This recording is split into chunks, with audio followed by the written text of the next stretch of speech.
Hey folks, welcome to Horsemanship 101 again today. I want to talk about a few things that I've gotten questions on recently. One of them was, there were two questions that kind of went together from several different people. One had to do with leading a horse. One had to do with it wanting to run back to the stall and such.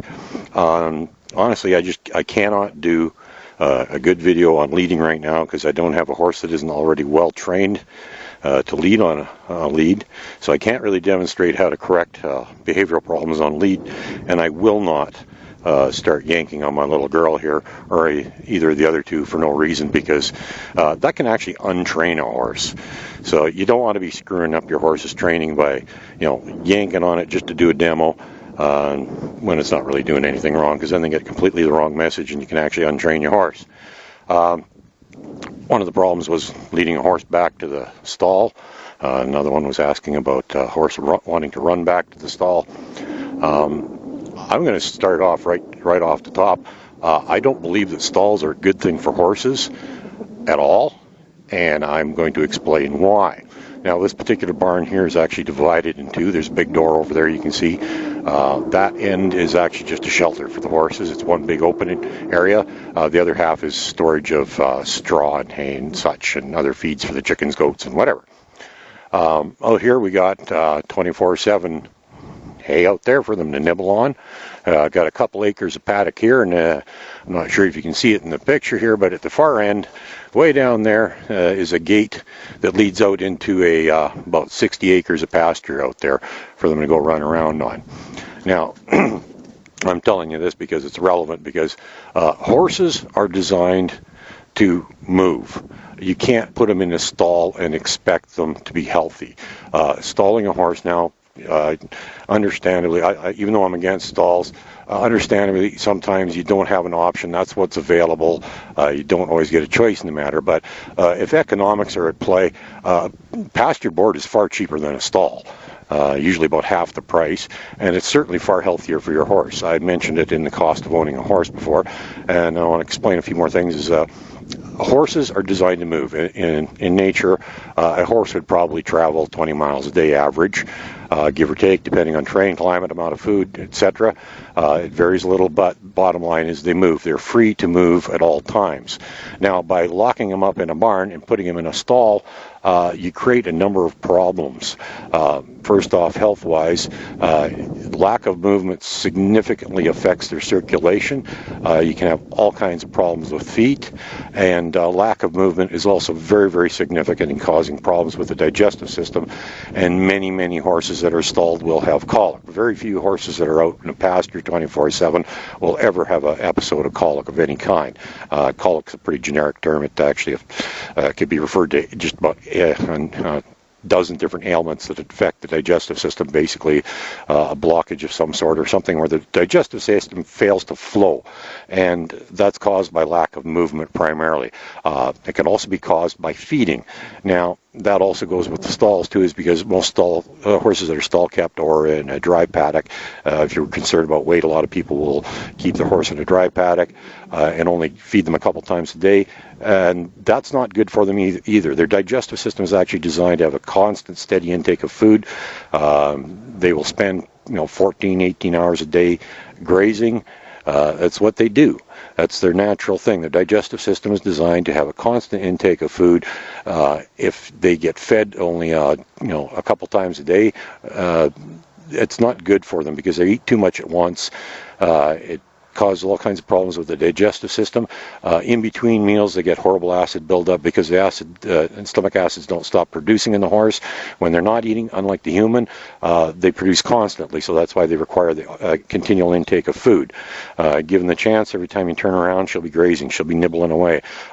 Doesn't eat a lot at any one time, but if she was restricted to only a couple times a day, she would be exceptionally hungry and eat her food way too fast, and that causes problems with the digestive system.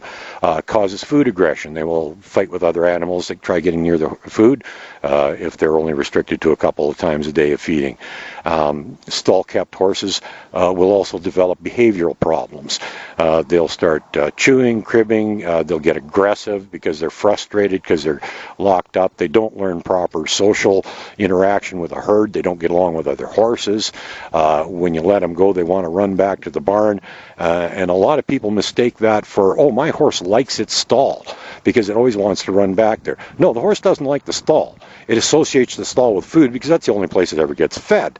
So, of course, it wants to run back there because it's hungry and it wants to get fed. So the horse will run back to the stall. Does not mean it likes it. Horses don't like being confined. They are free animals. They are herd animals. They need to be with other horses, and they need to have room to move. It keeps them happy. It keeps them physically healthy. It keeps them mentally healthy. I couldn't even go talk about the entire subject of stalling a horse in one video. It would take way too long. I will make it very clear. It is very unhealthy for the horse, physically and mentally. It will cause behavioral problems. It will cause digestive problems. It will cause problems with the feet. There's absolutely no good reason for ever keeping a horse in a stall unless it's there's a really serious injury that needs to be tended to, and it actually does have to be confined. And even then, a lot of injuries will actually recover much, much quicker if the horse is actually out running around loose. A lot of vets still will say, you know, stall rest for a horse for certain injuries, and the horses never get better. Eventually the horse gets put down, or somebody comes along and intervenes and say, hey, get it out of here, let it go move around a bit. All of a sudden, within a week, the horse is healthy again. And I've seen cases of it firsthand. I've read a ridiculous number of stories. There's documentation to prove that horses are not healthy if you keep them in a stall. Please, if you got an option, don't do it. People have all kinds of problems with horses that are kept in stalls. They're locked up for, a majority of the day. When you get them out, all of a sudden they're hard to handle. Well, it's because they're excited. They're glad to be out. Suddenly they get freedom. They're full of P&V, and they want to go. And all of a sudden you got this really hard to handle horse, and people blame it on the horse. It's not the horse's fault. It's the way the horse is being kept. That kind of ties into my theory of natural horsemanship. Really has very little to do with horsemanship itself, other than the natural keeping of a horse. To me, that's very important. Allow the horse to be as natural as possible. Even putting hay out for them. A lot of times people put out hay for them when they really don't need it. There's actually still, under the snow, food out in the pasture if you got a big enough pasture. They actually enjoy digging through it. They get more variety that way depending on your pasture. This particular one has got a lot of different variety of vegetation in it.